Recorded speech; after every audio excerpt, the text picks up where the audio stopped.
In this episode, I'm going to talk about why prosperity gospel churches are so addictive, why it is so hard for somebody to get out of it, and why sometimes getting out of it is a cycle. You'll get out of a prosperity gospel church, stay for a while, go back to church, and then you realize the other one you've gone to is another prosperity gospel church, and that cycle goes on and on and on before you're fully able to get out of it.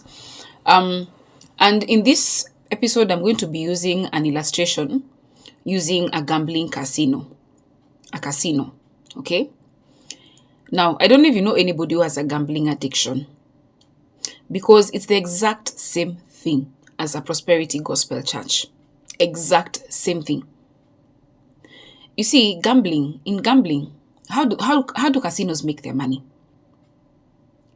In a casino, when you enter, there are those gaming machines and there are all those types of cards and games and all this, yeah? But the way those games have been set up, the odds will always favor the casino. So that the money you put in for your bets, there's an upward mobility of the money towards the owner of the casino or the owner of the betting app, this Akinapot, SportPesa and all those type of things, yeah? But you who is placing a bet, you're placing a bet on the hopes of getting money. Please get that part. You're placing a bet. You have your 100 shillings, your 50 shillings. You're placing a bet on the hopes that this 100 bob you've put in will bring you back maybe 1,000. Sindio? But the way it works is that if, let's say, 100 people each place a bet of 100 shillings, okay? If 100 people place a bet of 100 shillings, how much money is that? That's 10,000 shillings. But out of the 100 people, only one person will win the 1,000 that you're hoping to get. Okay? So in reality, the casino or the owner of the app has made 10,000 shillings, and all he has to do is give only one person back 1,000 shillings. Now this one person who has gotten the 1,000 shillings, he will go tell the other 99 that, yo, this thing worked for me. This thing is amazing. Bet with this app. Bet with this what, And so the 99 now have faith. They have renewed faith. They have renewed hopes. They're like, oh, if it worked for him, even it can work for me. So what do they do? They all go get another 100 bob and place it. And that way, the casino is making yet another 9,000. And the cycle will continue on and on and on. This system is based on faith. Because you've seen it working for one person, you have hopes that if you do it yourself, you'll get. Okay? So, it's the same thing with the prosperity gospel church.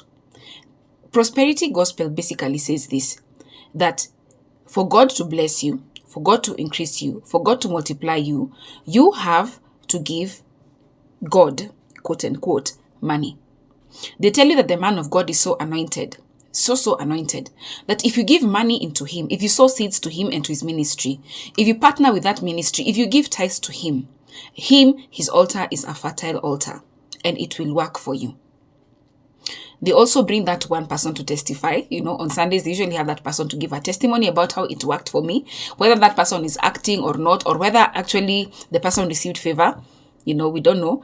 But there's those few people who give the testimonies, they make it seem so real to those of you who have not given. So your hopes are renewed that, if you sow into this fertile altar, that if you give money to this man of God, then there'll be a reward for you. But just like the casino, 100 people will put in 100 shillings each. That's 10,000. And all the man of God has to do is make sure that at least for just one of the 100 people, they are able to come and give a testimony of how it worked for them. The rest of you are left with nothing but hope. So you go and sow more and give more. In reality, it is a type of a Ponzi scheme where the odds are rigged to favor one person to make him very, very rich. Okay?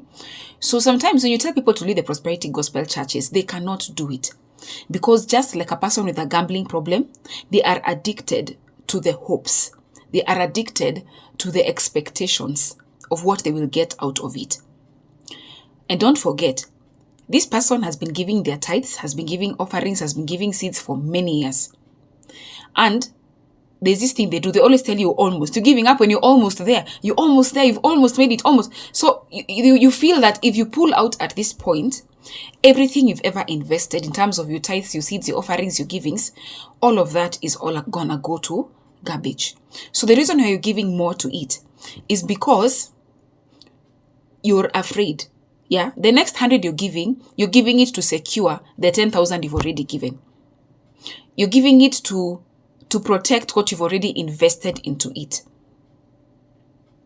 And so coming out of prosperity gospel is very difficult. Very, very, very difficult. Many people struggle, and it's a real struggle. Indeed, it is a very real struggle. And, there's need for support for these people coming out of these addictions, because it is a gambler's addiction. And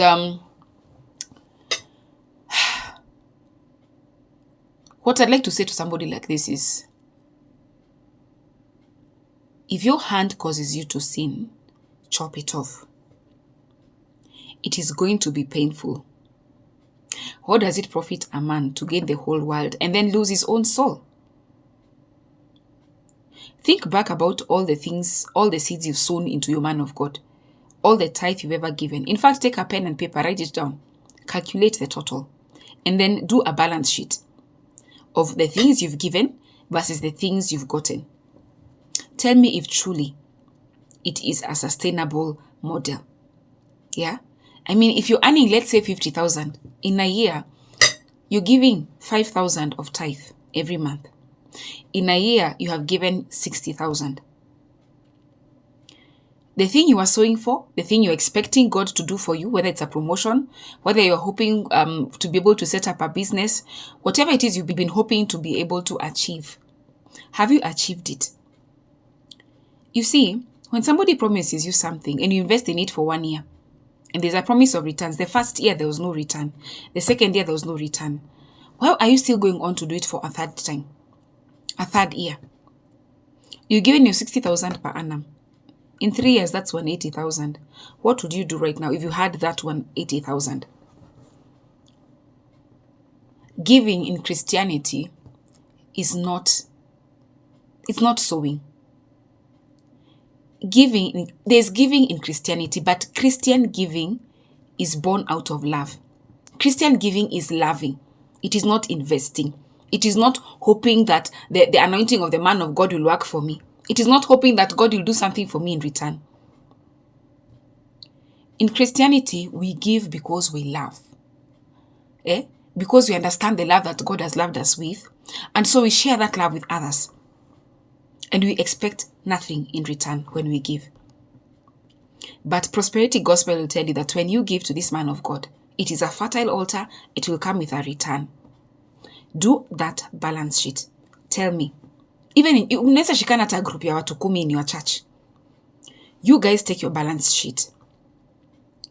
Compare your balance sheet. You may realize you are part of the 99 or you're part of the 1. But the very sure thing that is there is that most of you do not get what you invested for. You don't. Most of you don't.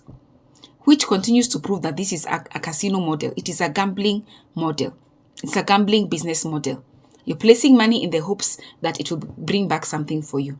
You're placing money in the hopes. And the truth is, out of 1,000 people, only about 10 will actually get what they were asking for. The rest of you, just like in the gambling, in the casino, you are investing with the hopes of getting. You are investing. It is a false hope that you've been given. And all these things you're investing for, remember, they're going to make that man of God rich. When he drives a new car, that is your money. When he buys a new house, it's your money. When his wife buys a dress worth 50,000, that is your money. Yourself, are you wearing that dress of 50,000? Are you driving that car? Or are you still having an addiction to the gambling game called the prosperity gospel?